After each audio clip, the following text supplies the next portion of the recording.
Presiden Prabowo minta KPK dampingi penyelenggaraan haji.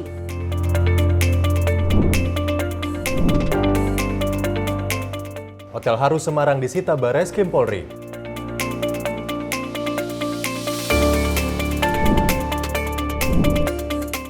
Aksi curanmor Kawasaki ZX viral di media sosial.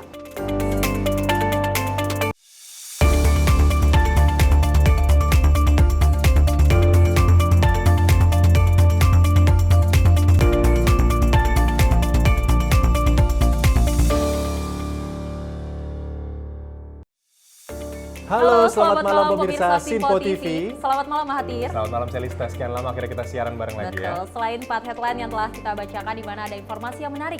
Ini ada program Makan Bergizi Gratis yang kita sama-sama ketahui Mahathir dan pemirsa baru saja kemarin dilaksanakan untuk hari pertama dan mendapat respon positif dari para murid yang mendapatkan makan bergizi gratis. Selain itu pemirsa ada sejumlah berita terkait biaya haji tahun 2025. Kita akan menunggu hasil dari keputusan Presiden yang sudah dibahas oleh DPR RI dan juga Kementerian Agama maksud kami.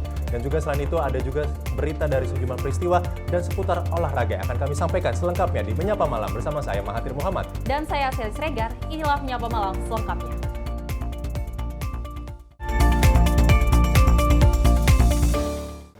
Ya pemirsa, berita kita awali dari Ketua Tim Pengawas Haji DPR RI 2025, Dasko, mengungkapkan bahwa Presiden Prabowo Subianto meminta KPK untuk melakukan pendampingan terhadap Kementerian Agama dan Badan Penyelenggara Haji pada penyelenggaraan haji tahun 2025. Dan Dasko menyebut hal ini dilakukan demi menjaga penyelenggaraan haji sesuai dengan koridor. Presiden Prabowo Subianto meminta kepada Komisi Pemberantasan Korupsi untuk melakukan pendampingan terhadap Kementerian Agama dan Badan Penyelenggara Haji pada penyelenggaraan haji tahun 2025. Hal ini mengingat agar penyelenggara haji dapat diperbaiki untuk setiap tahunnya. Oleh karena itu, Ketua Tim Pengawas Haji DPR 2025 Dasko menyebut bahwa Presiden Prabowo Subianto meminta agar penyelenggaraan haji didampingi oleh aparat penegak hukum sehingga dapat berjalan dengan baik. Ya memang ada keprihatinan bahwa kemudian penyelenggaraan haji ini dari tahun ke tahun memang harus diperbaiki. Nah lalu kemudian dalam satu rapat saya dengar bahwa memang Pak Prabowo minta supaya penyelenggaraan haji ini didampingi oleh aparat penegak hukum, ya bisa nanti dari Kejaksaan, bisa dari KPK supaya penyelenggaranya bisa berjalan dengan baik. Demikian. Dari Jakarta, Farizal Ahmad Amin, Sinpo TV melaporkan. Pemirsa, Komisi 8 DPR RI menggelar rapat kerja dengan Kementerian Agama dan Kepala Badan Penyelenggara Haji, serta rapat dengar pendapat bersama Kepala BPKH di Kompleks Parlemen Senayan Jakarta pada Senin sore. Dalam rapat yang digelar ini, pemerintah bersama DPR menyepakati untuk biaya haji di tahun 2025. Komisi 8 DPR menggelar rapat kerja dengan Kementerian Agama dan Kepala Badan Penyelenggara Haji serta rapat dengar pendapat bersama Kepala BPKH di Kompleks Parlemen Senayan Jakarta pada Senin sore. Rapat tersebut, pemerintah bersama DPR menyepakati keputusan biaya penyelenggaraan ibadah haji sebesar 89.410.258,79, sedangkan yang disetor jemaah sebesar 55.431.750. Adapun rapat kerja ini dihadiri langsung Menteri Agama Nasaruddin Umar serta Kepala BPKH Fadlul Imansyah. Dari Jakarta, Farizal Ahmad Amin, Sinpo TV melaporkan. Ketua Komisi 8 DPR RI Marwan Dasopang mengungkapkan faktor yang akhirnya membuat biaya ibadah haji 2025 turun dari tahun sebelumnya. Dan ia mengatakan penurunan ini terjadi dikarenakan pihaknya dan pemerintah menekankan efisiensi terhadap sejumlah proses penyelenggaraan haji. Hal tersebut disampaikan langsung oleh Ketua Komisi 8 DPR Marwan Dasopang saat menggelar konferensi pers di Kompleks Parlemen Senayan Jakarta pada Senin malam. Marwan menyebut proporsi antara nilai manfaat dan badan penyelenggaraan ibadah haji yang ditanggung jemaah berbeda dengan tahun lalu. Meski ada penurunan biaya ibadah haji di tahun 2025, pelayanan untuk jemaah akan tetap maksimal. Lebih luas dirinya mengatakan tahun 2025 surplus dan keuangan penyelenggaraan haji masih dalam kondisi stabil. Kalau dibanding tahun lalu, ini ada penurunan sekitar 4 juta rupiah lebih. Ini muncul pertanyaan kenapa bisa turun? Mestinya ada kenaikan karena ada berbagai hal insentif yang dikutip oleh pemerintah Saudi terkait umpamanya pajak dan lain-lain. Tapi karena kita bisa melakukan efisiensi dan mengurangi berbagai hal yang bisa kita kurangi tanpa mengurangi layanan yang baik, pada akhirnya bisa turun 4 juta rupiah lebih. Yang kedua, termasuk pelayanan yang dilakukan terhadap nilai manfaat, itu juga ada penurunan yang tadinya kita di tahun lalu proporsinya 60-40 menjadi 62-38. Artinya untuk keamanan dan keberlanjutan, keamanan keuangan haji kita semakin membaik. Sementara beban jamaah juga turun dibanding tahun lalu yang sekarang menjadi 55.731.750,78. Kalau dikurangi daftar haji 25 juta dan nilai virtual akun yang mereka terima, nanti jamaah tinggal sekitar 28 juta. Ya, 27 ya, mendekati 28 juta. Kami kira ini cukup mudah bagi jamaah haji kita, apalagi dibanding tahun lalu. Dari Jakarta, Fahrizal Ahmad Amin, Sinpo TV melaporkan. Selain itu, pemirsa, Ketua MPR RI Ahmad Muzani mengingatkan Kementerian Agama untuk menghitung biaya penyelenggaraan ibadah haji dengan benar usai biaya haji untuk tahun 2025 resmi diturunkan. Menurut Muzani, hal itu dilakukan agar penurunan biaya haji tersebut tidak dijadikan alasan oleh pemerintah dan pihak terkait untuk menurunkan kualitas pelayanan bagi jamaah. Ketua MPR RI Ahmad Muzani merasa bersyukur dengan keputusan DPR, pemerintah dan pihak terkait mengenai besaran anggaran biaya penyelenggaraan ibadah haji 2025, yang kini turun dari 56 juta rupiah menjadi 55,4 juta rupiah. Muzani menegaskan, meski biaya penyelenggaraan ibadah haji resmi diturunkan, namun pemerintah dan pihak terkait dilarang untuk menurunkan kualitas pelayanan ibadah haji secara keseluruhan. Sekjen Partai Gerindra ini juga menyampaikan pesan Presiden Prabowo Subianto yang senada dengannya, yakni mengimbau tegas kepada seluruh pihak terkait untuk tetap memberikan kualitas pelayanan yang baik kepada para calon jamaah haji, meski BPIH telah resmi diturunkan. Ya, kita bersyukur dan berterima kasih ada ONH yang bisa diturunkan, tetapi itu tidak boleh menurunkan kualitas pelayanan keseluruhan. Tapi dari Pak Prabowo sendiri ada penekanan gitu Pak? Gimana? Dari Pak Prabowo sendiri? Ya, Pak Prabowo memang dari awal berharap ada penurunan biaya naik haji, dan Pak Prabowo juga berharap bahwa biaya itu tidak boleh menurunkan kualitas pelayanan kepada para jamaah. Tetap meningkatkan kualitas pelayanan di semua lini dan semuanya. Masih. Dari Jakarta, Sri Dewi Andayani, Rona Bayu, Sinpo TV melaporkan. Pimpinan DPR Dasko mengapresiasi keputusan DPR bersama pemerintah yang mampu menurunkan biaya penyelenggaraan ibadah haji tahun 2025. Dan Dasko menilai hal ini sangat memperhatikan masyarakat, khususnya jamaah, sehingga tidak memberatkan untuk menunaikan ibadah haji. DPR bersama pemerintah berhasil menurunkan biaya penyelenggaraan ibadah haji sebesar 89,4 juta rupiah dari tahun sebelumnya sebesar 93,4 juta. Hal ini menuai respon positif dari kalangan masyarakat, tak terkecuali dari pimpinan parlemen sebagai lembaga Dewan Perwakilan Rakyat. Wakil Ketua DPR Dasko mengapresiasi keputusan tersebut yang dinilai berhasil meringankan beban masyarakat yang ingin menunaikan ibadah haji di tahun 2025. Ini kan baru sehari, tapi ya rata-rata ya kita melihat bahwa dengan adanya penurunan ini tentunya diapresiasi karena dengan penurunan tentunya kan lebih ringan. Dari Jakarta, Fahrizal Ahmad Amin, Sinpo TV melaporkan. Komisi 8 DPR meminta kepada Menteri Agama Nasaruddin Umar untuk berkoordinasi dengan Presiden Prabowo Subianto terkait penerbitan keputusan Presiden atau Kepres biaya penyelenggaraan ibadah haji 2025. Hal ini mengingat biaya penyelenggaraan haji telah ditetapkan sebesar 89,4 juta rupiah. Hal tersebut disampaikan langsung oleh Ketua Komisi 8 DPR Marwan Dasopang saat menggelar konferensi pers di Kompleks Parlemen Senayan, Jakarta. Marwan mengatakan proses perhajian ini sudah bergulir di Arab Saudi. Oleh karena itu, ia mendorong Kementerian Agama segera menghadap Presiden Prabowo Subianto untuk menindaklanjuti keputusan penetapan biaya haji tahun 2025. Masukkan di dalam satu poin tentang pokok pikiran dari para anggota. Poin itu termasuk meminta Menteri Agama untuk segera berkoordinasi dengan Presiden agar Kepresnya segera terbit. Kapan itu? Ya secepatnya. Karena Menteri Agama sudah bolak-balik menyampaikan bahwa proses perhajian kita sudah bergulir, siklusnya berjalan di Saudi. Maka karena itu kami yakin bahwa Menteri Agama akan segera menghadap Bapak Presiden, dan yang kami tahu Bapak Presiden tetap memantau ini juga perkembangan, dan apa yang kita lakukan mengikuti saran beliau tetap pantau. Kami yakin kalau begitu Bapak Menteri akan segera mendapatkan kepastian. Itu kan persoalan administrasi.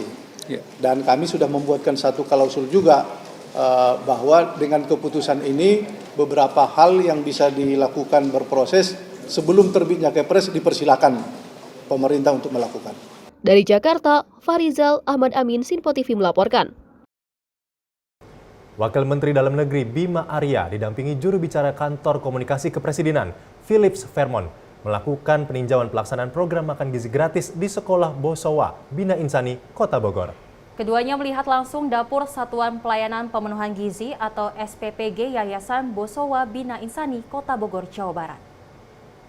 Wakil Menteri Dalam Negeri Bima Arya Sugiarto bersama juru bicara Kantor Kepresidenan Philips Vermonte mengunjungi TK Bina Insani Kecamatan Tanah Sereal, Kota Bogor, Jawa Barat. Kegiatan tersebut dilakukan dalam rangka memantau langsung pemberian makan bergizi gratis. Kehadiran Wamendagri Bima Arya dan juru bicara Kantor Kepresidenan Philips Vermonte didampingi PJ Wali Kota Bogor Heri Antasari beserta Dandim Kota Bogor untuk melihat langsung dapur Satuan Pelayanan Pemenuhan Gizi atau SPPG Yayasan Bosowa Bina Insani, Kota Bogor. SPPG Yayasan Bosowa Bina Insani adalah salah satu dapur yang mendukung program makan bergizi gratis, di mana SPPG Yayasan Bosowa Bina Insani melayani 10 sekolah. 2.983 paket makanan bergizi dibagikan untuk siswa di TK Bina Insani. Menurut Bima Arya, seluruh pemerintah daerah berkoordinasi dengan Badan Bergizi Nasional atau BGN dan telah memahami secara teknis sistem yang telah diterapkan. Program Menjemput Indonesia Emas melalui perbaikan gizi peningkatan kesehatan anak-anak Indonesia. Program Menjemput Indonesia Emas melalui perbaikan gizi peningkatan kesehatan anak-anak Indonesia resmi dimulai. Kementerian Dalam Negeri memastikan bahwa semua pemerintah daerah berkoordinasi dengan Badan Gizi Nasional, memahami secara teknis sistem yang disiapkan. Apalagi ini kami melihat di tempat ini sistem ini terbangun dengan baik, tidak saja dalam hal kesiapan dari dapur secara teknis, tetapi juga kandungan gizi yang disiapkan untuk anak-anak. Ini adalah pertama kalinya Indonesia melakukan program makan bergizi gratis. Negara lain sudah banyak yang melakukan, India, Brazil, dan lain-lain. Jadi ini sebetulnya adalah sesuatu yang harus dilakukan. Yang kedua, menguatkan apa yang disampaikan Pak Wamen tadi, Pak Wamendagri di Malaysia, intervensi gizi itu penting. Jadi bahwa negara, pemerintah berusaha sekeras mungkin menyediakan gizi, pemenuhan gizi yang relatif sama terhadap siswa-siswa didik kita. Karena itu program semacam ini diharapkan akan memperbaiki kesehatan anak-anak dan juga mungkin prestasi belajar. Sementara juru bicara Kepresidenan Philips Vermonte menyatakan, makan bergizi gratis telah dilakukan di beberapa negara lain, seperti Brazil, serta beberapa negara lain, dan menjadi suatu keharusan dilakukan di Indonesia dan intervensi gizi itu penting. Dari Kota Bogor, kontributor Sinpo TV melaporkan. Masih seputar dengan program makan bergizi gratis pemirsa, di mana Wakil Menteri Koordinator Bidang Hukum, HAM, Imigrasi, dan Pemasyarakatan Otto Hasibuan ini meninjau langsung pembagian program makan bergizi gratis perdana di tahun 2025. Kegiatan ini dilaksanakan di SMP Negeri 174 Susukan, Jakarta Timur dengan 709 siswa yang menerima makan gizi gratis. Wakil Menteri Koordinator Bidang Hukum, HAM, Imigrasi dan Pemasyarakatan Otto Hasibuan meninjau langsung pelaksanaan makan bergizi gratis di SMPN 174 Susukan, Jakarta Timur. Menurutnya, sebanyak 709 siswa mendapatkan makan bergizi gratis dan anak-anak tampak antusias. Otto menyebut program ini merupakan dedikasi dari Presiden Prabowo Subianto dan Wapres Gibran Rakabuming Raka kepada anak-anak, santri, dan ibu hamil. Terlebih saat ini menu yang disajikan adalah nasi, ayam, sayur, tahu, dan buah. Maka dari itu, program ini diharapkan mampu menjadi investasi masa depan Indonesia untuk melahirkan generasi emas 2045. Karena jika mereka mendapatkan asupan gizi yang baik, maka akan siap untuk beraktivitas. Dari Jakarta, tim redaksi Sinpo TV melaporkan. Usai jeda pemirsa, kami akan hadirkan informasi terkait momen Sinteyong pamit ke Timnas Indonesia. Tetap di Menyapa Malam, Simpo TV.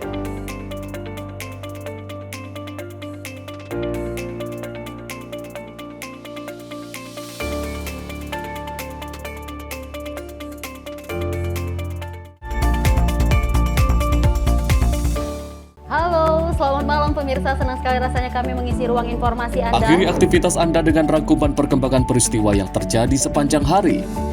Sebelumnya kita saksikan ada sekitar 3.000 tamu undangan, sementara di Ibu Kota Nusantara ini ada sekitar 2.000 tamu undangan. Rangkaian informasi nasional dan mancanegara dirangkum sebagai penutup hari dalam Menyapa Malam. Setiap Senin hingga Jumat pukul 8 malam, hanya di Simpo TV. Halo, selamat pagi pemirsa Simpo TV. Selamat pagi Andi. Selamat pagi, Fen. Beragam informasi terbaru hadir menemani Anda sebelum memulai hari. Itu memang dari Menteri Perhubungan juga mendukung, Betul. dari Menteri Keuangan juga mendukung, dan kita sebagai masyarakat pun juga Harus mendukung. Mengangkat isu yang tengah menjadi pembicaraan paling hangat. Semarakan pagi Anda bersama Menyapa Pagi. Setiap Senin hingga Jumat pukul 6 pagi, hanya di Simpo TV. Halo pemirsa, kami kembali hadir dengan sejumlah informasi yang kami himpun dari berbagai penjuru dunia. Rangkaian informasi yang membuat akhir pekan Anda begitu bermakna. Sebuah kelompok di Afrika Selatan memberikan layanan pertunjukan film dengan tenaga surya. Berita yang menjadi sorotan media dari dalam dan luar negeri, kami hadirkan untuk menemani pekan Anda dalam Simpo Dunia Sepekan, Sabtu dan Minggu pukul 9 pagi, hanya di Simpo TV.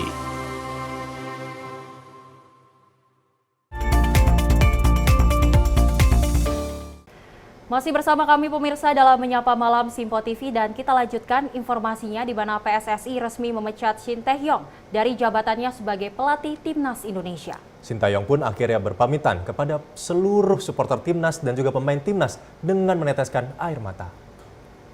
Federasi Sepak Bola Indonesia resmi memecat Shin Tae-yong dari jabatannya sebagai pelatih Timnas Indonesia. Hal itu diungkapkan oleh Ketua Umum PSSI Erick Thohir pada Senin 6 Januari 2025. Menurut Erick, Shin Tae-yong menerima pemberitahuan terkait berakhirnya hubungan kerja dengan PSSI. Walaupun kontrak juru taktik asal Korea Selatan itu baru habis di tahun 2027 mendatang. Dalam video yang diunggah di akun @rizky_nugroho, memperlihatkan Shin Tae-yong berpamitan kepada Timnas Indonesia. Dalam keterangan video tersebut, tertulis bahwa terlepas dari apapun keputusan PSSI, tetap era STY yang merubah mata dunia terhadap bola Indonesia. Momen tersebut membuat Shin Tae-yong menangis, yang akhirnya membuat para Timnas Indonesia terharu dan saling berpelukan untuk terakhir kalinya. Dari Jakarta, tim redaksi Simpo TV melaporkan. Beralih ke berita selanjutnya, rapat koordinasi pembahasan mengenai pengembangan atau penanganan sampah di laut di sejumlah destinasi wisata Indonesia diselenggarakan di Bali. Dalam hal ini, Kementerian Pariwisata akan terus berkolaborasi dengan kementerian lembaga terkait untuk mewujudkan pariwisata Indonesia yang inklusif, bersih, sehat, dan juga ramah lingkungan. Melalui video yang dibagikan di akun sosial media Instagram @widi.wardana, Menteri Pariwisata RI, Widianti Putri Wardana, mengikuti rapat koordinasi pembahasan mengenai penanganan sampah laut di sejumlah destinasi wisata Indonesia yang diselenggarakan di Bali. Sebelumnya, Menpar mengikuti kegiatan aksi bersih sampah laut pada Sabtu 4 Januari 2025. Melalui captionnya dijelaskan bahwa dalam program Gerakan Wisata Bersih, upaya penanganan sampah akan dilakukan melalui pengelolaan sampah, penyediaan sanitasi dan toilet bersih, hingga fasilitas yang ramah bagi kelompok rentan. Kementerian Pariwisata akan terus berkolaborasi dengan kementerian, lembaga lainnya untuk mewujudkan pariwisata Indonesia yang inklusif, bersih, sehat, dan ramah lingkungan. Tim redaksi Simpo TV melaporkan. Pemirsa, dalam rangka mengawali tahun baru 2025, Kemenko PMK kembali menggelar agenda Senin Bersinergi dengan mengusung tema Dukung Anak Kita Berani Bermimpi dan Wujudkan Mimpi. Kali ini Kemenko PMK menggandeng Mary Riana yang merupakan motivator sekaligus staf khusus Menko Infrastruktur dan Pembangunan Kewilayahan. Melalui tema yang diusung sinergi kali ini berupaya memperkuat dan mendorong tindakan nyata para pegawai Kemenko PMK dalam menciptakan lingkungan yang dapat mendukung tumbuh kembang anak-anak Indonesia untuk berani bermimpi besar dan meraih cita-cita. Menko PMK Pratikno dalam sambutan menekankan pentingnya mobilitas vertikal sebagai cara mengangkat generasi muda dari lapisan bawah menuju kesuksesan. Ia menyoroti peran negara dalam menciptakan ekosistem yang mendukung anak-anak muda untuk percaya diri dan bermimpi besar. Sebagai narasumber utama, Mary Riana berbagi pandangannya yang menginspirasi dalam sesi bincang santai. Ia menekankan bahwa salah satu kunci utama untuk mewujudkan mimpi adalah memiliki keyakinan keyakinan yang kuat dan tak tergoyahkan. Terima kasih kepada Bu Mary yang sudah memberikan inspirasi luar biasa, ya, memberikan semangat luar biasa kepada anak-anak Indonesia yang barangkali memang sedang tidak beruntung, tetapi masa depan akan jauh lebih cerah kalau punya mimpi besar, punya daya juang yang kuat dan tidak pernah menyerah. Terima kasih Bu Mary. Menurutnya, perjalanan menuju mimpi besar dimulai dari keyakinan diri. Menutup sesi, Mary Riana mengingatkan bahwa tidak ada mimpi yang terlalu tinggi, yang ada hanyalah niat dan usaha yang terlalu rendah. Mengawali tahun dengan semangat baru, ia mengajak semua orang untuk percaya pada kapasitas dan potensi luar biasa dalam diri, serta percaya pada rencana Tuhan. Tim redaksi Sinpo TV melaporkan. Menteri Pertahanan Safri Samsudin menerima kunjungan kehormatan Menteri Pertahanan Jepang, Nakatani Gen, di kantor Kementerian Pertahanan Jakarta. Kunjungan Menhan Jepang dalam rangka mempererat kerjasama bilateral di bidang pertahanan, penguatan kerjasama antara kedua negara. Kunjungan Menteri Pertahanan Jepang Nakatani Gen ke Indonesia menjadi bagian dari upaya memperkuat hubungan bilateral di bidang pertahanan antara kedua negara. Karo Infohan Setjen Kemenhan, Brigjen TNI Frega Wenas, menyampaikan dalam pertemuan tersebut Menhan Safri dan Menhan Jepang membahas 4 pilar utama yang menjadi pokok pembicaraan. Salah satunya adalah peningkatan komunikasi terkait status kerjasama yang telah ditingkatkan menjadi Comprehensive Strategic Partnership. Lebih lanjut, Frega menyatakan kerjasama pertahanan Indonesia dan Jepang diharapkan mampu memperkuat stabilitas dan keamanan di kawasan, serta memberikan manfaat bagi kedua negara. Ada kunjungan dari Menteri Pertahanan Jepang, bagian dari agenda kerjasama Indonesia dengan Jepang dalam rangka penguatan kerjasama pertahanan. Tadi memang dilanjutkan dengan peletakan karangan bunga dan ada pertemuan bilateral antara delegasi Indonesia dengan Jepang dan ada beberapa bahan yang didiskusikan antara delegasi Indonesia dengan Jepang. Tentunya terkait dengan penguatan kerjasama itu sendiri dan potensi-potensi ke depan yang bisa dijajaki baik dari Indonesia maupun Jepang karena hingga saat ini sudah banyak capaian-capaian yang ditunjukkan di lapangan. Kurang lebih ada 4 pilar tadi yang menjadi 4 pokok dari pembicaraan. Yang pertama adalah peningkatan komunikasi di level tingkat tinggi karena kita tahu bahwa Indonesia dengan Jepang dalam beberapa tahun terakhir ini sudah meningkatkan status yang tadinya dari strategic partnership sekarang menjadi comprehensive strategic partnership sehingga harapannya ada penguatan hubungan bilateral termasuk hubungan pertahanan di situ. Dari Jakarta, Jihan Nabila, Mutia Anggiani, Sinpo TV melaporkan. Kita beralih ke informasi lainnya, pemirsa, di mana Partai Gerindra merayakan peringatan Hari Disabilitas Internasional yang dilaksanakan setiap 3 Desember bersama 23 komunitas disabilitas di Hotel Bidakara, Jakarta Selatan. Acara ini bertujuan untuk terus menyuarakan dan mewujudkan kesejahteraan dan kesetaraan bagi para penyandang disabilitas. Wakil Ketua Dewan Pembina Partai Gerindra, Hashim Jojo Hadikusumo, menyampaikan bahwa Partai Gerindra telah memberikan perhatian dan dukungan penuh kepada para penyandang disabilitas sejak 2015. Hashim menjelaskan tujuan diadakannya kegiatan ini adalah untuk mengangkat Pasal 53 dari Undang-Undang Nomor 8 Tahun 2016 tentang kewajiban pemerintah dan swasta untuk memperkerjakan para penyandang disabilitas di dalam instansi dan perusahaan mereka. Menurutnya, negara memiliki kewajiban dalam memberikan pelayanan yang sebaik-baiknya kepada masyarakat, baik itu penyandang disabilitas, terutama dalam memenuhi hak atas pekerjaan dan penghidupan yang layak. Kita sudah tahu bahwa Partai Gerindra dari dulu, sejak bulan April 2014, saya mewakili Pak Prabowo di Bali Kartini menjanjikan aspirasi komunitas disabilitas waktu itu adalah lahirnya atau terwujudnya Undang-Undang Disabilitas. Itu bulan April 2015. Dan waktu itu saya bersumpah, saya berjanji atas nama Pak Prabowo Subianto, waktu itu hanya calon presiden, saya berjanji bahwa Partai Gerindra akan sekuat tenaga bertekad untuk mewujudkan undang-undang disabilitas. Dan saya berbangga, Pak Menteri, saya berbangga bahwa pada bulan April 2016 Bapak Joko Widodo menandatangani undang-undang disabilitas yang waktu itu banyak didorong oleh Partai Gerindra, Pak Menteri.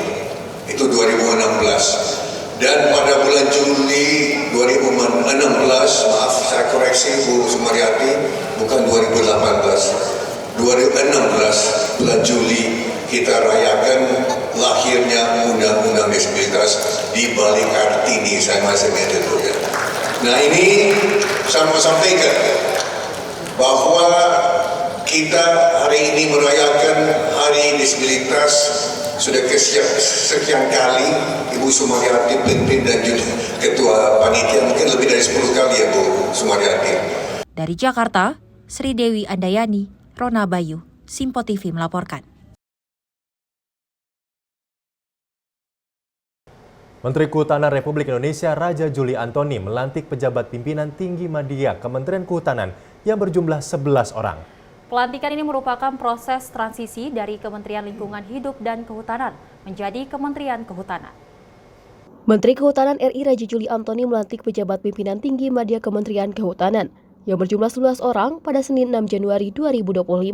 Selanjutnya akan diikuti dengan pelantikan pejabat pimpinan tinggi Pratama, administrator, dan pengawas sampai penataan staf. Pelantikan ini merupakan proses transisi dari Kementerian Lingkungan Hidup dan Kehutanan menjadi Kementerian Kehutanan. Dalam kesempatan itu, Menhub mengucapkan selamat bekerja kepada pejabat yang baru saja dilantik. Menhub meyakini dengan modalitas yang ada, pejabat yang sudah dilantik dapat segera mengeksekusi dengan cepat dan terukur pekerjaan yang menjadi target Kementerian Kehutanan ke depan, sebagaimana arahan Presiden Prabowo Subianto. Kita ingin berlari secara cepat dan juga jauh, dan oleh karena itu kebersamaan juga menjadi hal yang paling penting bagi kementerian ini. Selamat bekerja kepada Bapak Ibu yang baru saja saya lantik. Dengan modalitas yang ada, saya yakin Bapak Ibu, saudara sekalian dapat segera mengeksekusi dengan cepat dan terukur pekerjaan-pekerjaan yang menjadi target Kementerian Kehutanan ke depan, sebagaimana yang diarahkan oleh yang terhormat Bapak Presiden Prabowo Subianto. Menhub juga menyampaikan pesan kepada pejabat pimpinan tinggi media untuk bekerja penuh dedikasi dan menjadi teladan bagi para staf di lingkungan kerja masing-masing. Dari Jakarta, tim produksi Simpo TV melaporkan.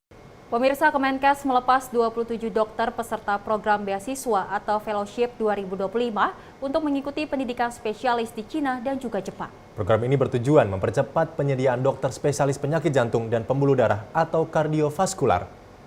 Kementerian Kesehatan mengatakan setiap tahun ada sekitar 296.000 orang di Indonesia meninggal akibat penyakit jantung dan pembuluh darah atau kardiovaskular. Para dokter peserta program ini akan mendalami bidang kardiointervensi.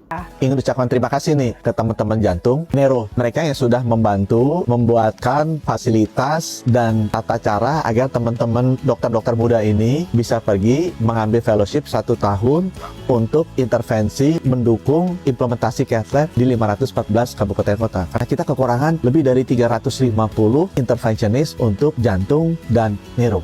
Menteri Kesehatan Budi Gunadi Sadikin mengatakan sebenarnya telah mengambil berbagai langkah untuk menangani penyakit kardiovaskular seperti menyediakan alat kesehatan, menyusun skema pembiayaan bagi pasien, dan meningkatkan kapasitas sumber daya manusia. Namun kata dia, Kemenkes juga mencatat adanya kekurangan dokter yang ahli dalam kardiointervensi. Kebutuhan tambahan yang diperlukan sekitar 350 hingga 400 tenaga medis. Kardiointervensi adalah bidang yang bertujuan untuk membantu penderita penyakit jantung melalui pengelolaan penyakit dan gejala terkaitnya tanpa memerlukan operasi besar. Budi mengatakan sudah menyiapkan alat agar pasien tidak perlu melakukan operasi besar tersebut bernama cath lab. Tim redaksi Simpo TV melaporkan. Bareskrim Polri melakukan penyitaan terhadap sebuah hotel di Semarang, Jawa Tengah karena diduga terkait tindak pidana pencucian uang judi online pada Senin siang. Adapun nilai objek hotel tersebut diperkirakan sebesar 200 miliar rupiah. Hotel Arus di Jalan Dr. Wahidin, Semarang, Jawa Tengah, diduga dibangun dengan biaya dari tindak pidana pencucian uang. Dari praktik perjudian online, hal ini terungkap melalui penyelidikan yang dilakukan oleh Direktorat Tindak Pidana Ekonomi Khusus Bareskrim Polri. Dirtip Pideksus Bareskrim Polri, Brigjen Pol Helvi Alsegaf mengungkapkan, dana pembangunan hotel berdasarkan transaksi aliran rekening yang dilakukan para pemain hingga bandar judi online. Diketahui bahwa PT AJP menerima dana yang ditransfer melalui rekening seseorang berinisial FH yang disetor dari 5 rekening. Setidaknya ada 3 platform judi online yang diusut dan ditemukan tindak pidana pencucian uang atau TPPU, yakni Davabet, Agen 138, dan judi bola. Kami sampaikan untuk modus operandi yang dilakukan yaitu dengan cara menampung semua uang hasil perjudian online pada rekening-rekening nomini yang mereka buat selanjutnya ditempatkan dan ditransfer serta dilakukan penarikan secara tunai dan ditempatkan ke rekening-rekening nomini lainnya. Sebagai upaya layering atau pengelompokan untuk menyembunyikan asal-usul daripada uang tersebut. Selanjutnya setelah uang tersebut ditarik tunai digunakan untuk membangun hotel Arus di Semarang. Sebagai bagian dari penyidikan, polisi telah melakukan penyitaan terhadap Hotel Arus yang bernilai 200 miliar. Selain itu, penyidik juga telah memblokir 17 rekening yang diduga melakukan transaksi hasil perjudian online tersebut pada periode 2020 hingga 2022 dengan total 72,3 miliar rupiah. Pasal yang diterapkan dalam kasus ini adalah pasal 3, 4, 5, 6, dan 10. Junto pasal 69 Undang-Undang Nomor 8 Tahun 2010 tentang pencegahan dan pemberantasan tindak pidana pencucian uang dan atau pasal 27 ayat 2 Undang-Undang Nomor 1 Tahun 2024 tentang perubahan 2 atas Undang-Undang Nomor 11 Tahun 2008 tentang ITE atau Informasi dan Transaksi Elektronik serta pasal 303 KUHP. Para pelaku yang diduga terlibat dalam kasus ini terancam hukuman penjara maksimal 20 tahun. Dari Jakarta, tim redaksi Sinpo TV melaporkan. Pemirsa, usai jeda kami akan menghadirkan sejumlah peristiwa yang terjadi selama 24 jam terakhir. Tetap di Menyapa Malam Sinpo TV.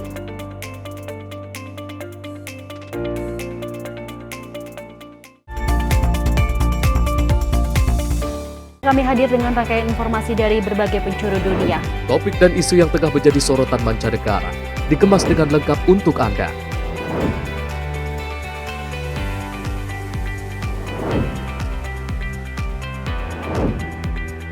Peristiwa penting yang terjadi dari berbagai belahan dunia ini hadir dalam Sinpo Dunia setiap Senin hingga Jumat pukul 7:30 malam hanya di Sinpo TV.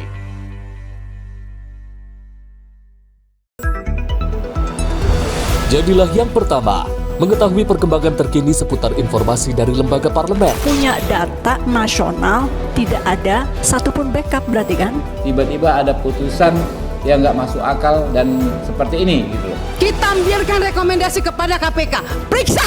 Kami hadirkan informasi paling akurat untuk mengawal setiap informasi dalam rapat komisi dan paripurna. Tentunya bersama saya Andi Rezaldi yang telah kami rangkum dalam program Sinpo Parlemen. Saya Arif Rifan. Saksikan Sinpo Parlemen setiap Sabtu pukul 6 pagi hanya di Sinpo TV. Pemirsa, Sinpo TV kembali hadir menemani Anda dengan berbagai informasi yang telah kami rangkum dalam sepekan. Sajian lengkap informasi sepekan kami hadirkan untuk Anda. Badan Legislasi DPR menemui masa unjuk rasa di depan gedung DPR RI Senayan, Jakarta. Menemani akhir pekan Anda bersama keluarga dengan rangkuman berita menyeluruh dalam Sinpo Sepekan setiap minggu pukul 6 pagi hanya di Sinpo TV. Pemirsa, Sinpo TV kembali hadir menemani Anda dengan berbagai informasi yang telah kami rangkum dalam sepekan. Sajian lengkap informasi sepekan kami hadirkan untuk Anda. Badan Legislasi DPR menemui masa unjuk rasa di depan gedung DPR RI Senayan, Jakarta. Menemani akhir pekan Anda bersama keluarga dengan rangkuman berita menyeluruh dalam Sinpo Sepekan setiap minggu pukul 6 pagi hanya di Sinpo TV.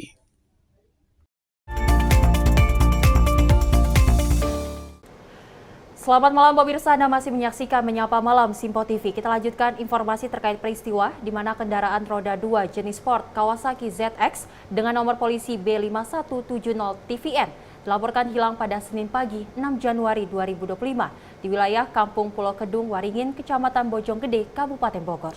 Informasi mengenai kehilangan ini telah disebarluaskan melalui berbagai platform media sosial guna mencari bantuan dalam melakukan atau menemukan kendaraan tersebut. Kendaraan roda 2 jenis Ford Kawasaki ZX dengan nomor polisi B5170 TFN dilaporkan hilang pada Senin pagi 6 Januari 2025. Kejadian ini terjadi sekitar pukul 5.30 WIB ketika pemiliknya menyadari bahwa sepeda motor tersebut tidak berada di tempatnya. Informasi tentang kehilangan kendaraan roda 2 jenis Ford Kawasaki ZX dengan nomor polisi B5170 TFN itu menyebutkan bahwa pelakunya diduga lebih dari satu orang. Mereka berhasil membawa kabur kendaraan tersebut menggunakan metode mendorong walaupun sepeda motor itu sudah dilengkapi dengan sistem pengamanan Smart Key. Masyarakat setempat segera diberitahu mengenai kehilangan ini, dan informasi mengenai sepeda motor yang hilang telah disebarluaskan melalui berbagai platform media sosial. Upaya ini diharapkan dapat membantu menemukan kendaraan yang hilang dan memberikan informasi kepada pihak berwenang. Dari Jakarta, Alwendi, Tim Sinpo TV melaporkan. Diduga alami korsleting listrik, toko kusen samping MTS Asa Adatian, Bojongsari, Depok, ludes terbakar. Api dapat dipadamkan pada pukul 13.30 waktu Indonesia Barat dengan menggunakan 4 unit mobil pemadam UPT Damkar Bojongsari dan juga Cinere. Telah terjadi kebakaran yang melanda toko kusen samping MTS Asa Datain di Jalan Raya Serua, Kecamatan Bojongsari, Depok. Ludes terbakar pada Senin kemarin. Kepala UPT Damkar Bojongsari Munadi memastikan, objek kebakaran hanya menimpa toko kusen yang bersebelahan dengan gedung MTS Asa Datain. Dari video tersebut terlihat asap hitam pekat sempat membumbung tinggi. Sejumlah siswa yang sedang melakukan aktivitas belajar langsung meninggalkan kelas untuk menyelamatkan diri. Namun api berhasil dipadamkan oleh petugas Damkar Depok dan tidak ada korban jiwa dalam insiden tersebut. Dari Jakarta, Sylvia, Tim Sinpo TV melaporkan. Pemirsa, seorang penumpang Batik Air beserta anaknya diturunkan secara paksa oleh polisi bandara karena menolak mengenakan sabuk pengaman sebelum penerbangan. Insiden ini terjadi pada 5 Januari 2025 dalam penerbangan dari Hanoi, Vietnam menuju Kuala Lumpur, Malaysia. Seorang penumpang Batik Air beserta anaknya diturunkan secara paksa oleh polisi bandara karena menolak mengenakan sabuk pengaman sebelum penerbangan. Insiden ini terjadi pada 5 Januari 2025 dalam penerbangan dari Hanoi, Vietnam menuju Kuala Lumpur, Malaysia dan menyebabkan keterlambatan penerbangan hingga 1 jam. Awalnya pramugari mengingatkan penumpang di baris 6 untuk memastikan sabuk pengaman anaknya terpasang. Namun, penumpang tersebut menolak dan berdebat dengan awak kabin. Situasi semakin memanas sehingga pihak keamanan bandara terpaksa turun tangan untuk menjaga ketertiban penerbangan. Proses penurunan penumpang dan pengambilan bagasi memakan waktu lama, yang akhirnya menyebabkan total keterlambatan mencapai 3 jam. Corporate Communication Strategic Batik Air menjelaskan bahwa penumpang tersebut dikategorikan tidak mematuhi instruksi awak kabin, yang merupakan pelanggaran terhadap protokol keselamatan penerbangan. Mereka menegaskan bahwa keselamatan penumpang adalah prioritas utama dan setiap penumpang wajib mengikuti aturan yang berlaku. Dari Jakarta, Alwendi, Tim Sinpo TV melaporkan. Gudang obat terbesar di Kota Jayapura habis terbakar Senin malam. Berdasarkan kesaksian sebelum kebakaran, terjadi sempat terdengar suara ledakan cukup keras dari dalam gudang. Aparat kepolisian hingga kini masih menyelidiki penyebab pasti kebakaran. Gudang obat yang terletak di Jalan Kawasan Hamadi Pantai, Kelurahan Entrop, Distrik Jayapura Selatan, Kota Jayapura, Papua terbakar pada Senin malam. Saat kejadian, gudang dalam keadaan kosong dan hanya beberapa petugas security yang berjaga di lokasi. Kebakaran ini terjadi sekitar pukul 18.30 waktu Indonesia Timur. Diawali dengan bunyi ledakan dari dalam gudang yang disertai dengan api. Sejumlah security gudang dibantu warga di sekitar lokasi yang melihat api berupaya memadamkan api dengan alat seadanya. Namun banyaknya material yang mudah terbakar dan ledakan dari dalam gudang membuat api semakin membesar dan merembet ke bangunan lainnya. Kepala Dinas Kebakaran dan Penyelamatan Kota Jayapura, Richard Suebu, mengatakan dugaan kebakaran sementara karena korsleting listrik dan api yang sangat besar membuat petugas kesulitan memadamkan api. Kebakaran yang terjadi tadi malam yaitu gudang obat di Jalan Pantai Hamadi, pertigaan Hotel Beach situ. Dugaan sementara kebakaran korsleting yang disampaikan, namun lebih rincinya nanti teman-teman dari kepolisian akan sampaikan setelah penyelidikan. Nah, kejadian yang terjadi jam 6.35 yang kami dapat informasi juga jam 6.35, 10 menit kemudian atau tidak sampai 10 menit teman-teman dari Mako dengan pos Japsel sudah di TKP di tempat kejadian untuk menanganinya, namun kejadian kebakaran terjadi itu di bagian gedung, bagian di dalam sehingga kami di bagian di luar hanya bisa semprot dari luar dengan teman-teman yang sudah ada. 4 jam kemudian, api baru bisa dipadamkan setelah 7 mobil pemadam kebakaran milik pemerintah Kota Jayapura, dibantu 3 mobil water cannon milik Polda Papua dan 1 unit damkar milik TNI AL dikerahkan ke lokasi. Akibat kebakaran tersebut, kerugian ditaksir mencapai puluhan miliar rupiah. Sementara aparat kepolisian telah memasang garis polis lain di sekitar TKP. Dari Jayapura, Papua, kontributor Sinpo TV melaporkan. Pemirsa, seorang bocah laki-laki tanpa identitas ditemukan tewas di dalam ruko kosong di Kabupaten Bekasi, Jawa Barat. Saat ditemukan, tubuh korban terbungkus kain sarung. Selain itu, di tubuh korban ditemukan bekas tanda kekerasan berupa sundutan rokok dan memar. Ironis, seorang bocah laki-laki tanpa identitas berusia kurang lebih 6 tahun ditemukan tewas mengenaskan di dalam ruko kosong Kalimalang Indah, Tambun Selatan, Kabupaten Bekasi, Jawa Barat. Saat ditemukan, jasad korban terbungkus kain sarung. Diduga korban sengaja dibuang oleh orang tuanya seorang tunawisma. Petugas kepolisian Polsek Tambun Selatan dan Inafis Polres Metro Bekasi melakukan olah tempat kejadian perkara dan meminta keterangan saksi yang berada di sekitar lokasi. Menurut Ketua RT setempat, penemuan jasad berawal saat ada warga yang curiga seorang tunawisma menggendong bocah ke dalam ruko. Warga yang penasaran langsung mengecek dan mendapati korban sudah dalam kondisi tidak bernyawa.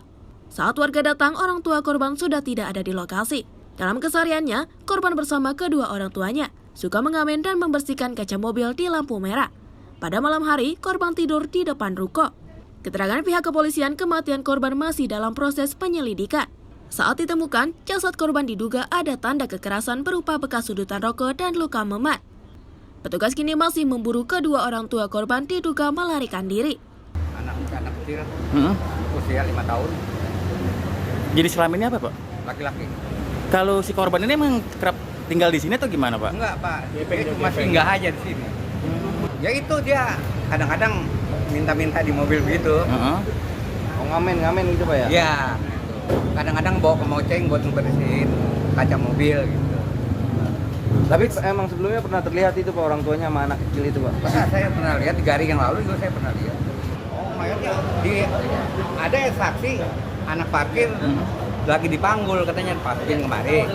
Itu begitu setelah dipasukin kemari, lalu orang tuanya ada di jembatan yang itu tuh yang ke arah Muku Kobra.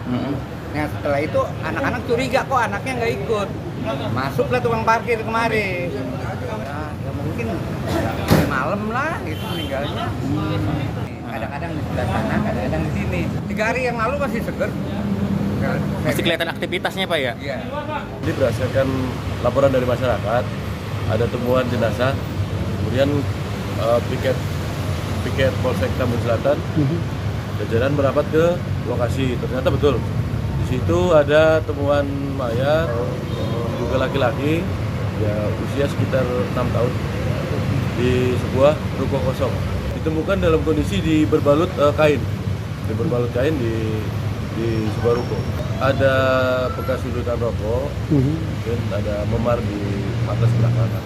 Berarti ada dugaan penganiayaan atau gimana, Bang? Kalau dilihat dari kondisi. Kita dalami untuk dugaan tersebut, nanti kita dalami. Selanjutnya nanti kita akan lakukan forensik di rumah sakit Kramat Jati. Pakaian baju seragam TK, TK. Berarti ada indikasi ini keluarganya ada atau tidak, Bang? Atau nanti kita dalami lagi. Ini tim sedang bergerak. Rencananya jasad mau dibawa kemana, Bang? Jasad saat ini mau kita lakukan otopsi di rumah sakit Polri Kramat Jati. Untuk kepentingan penyelidikan, jasad korban langsung dilarikan ke Rumah Sakit Polri Kramat Jati, Jakarta Timur untuk dilakukan otopsi. Kasusnya kini dalam penanganan Polsek Tambun Selatan dan Polres Metro Bekasi. Dari Bekasi, kontributor Sinpo TV melaporkan. Informasi seputar Menyapa Malam Sport tadi mengakhiri perjumpaan kita di edisi Menyapa Malam pada hari ini. Tetap saksikan Menyapa Malam Sinpo TV yang selalu hadir pada pukul 20.00 waktu Indonesia Barat. Saya Mahathir Muhammad, segenap kru yang bertugas pamit undur diri dan sampai jumpa.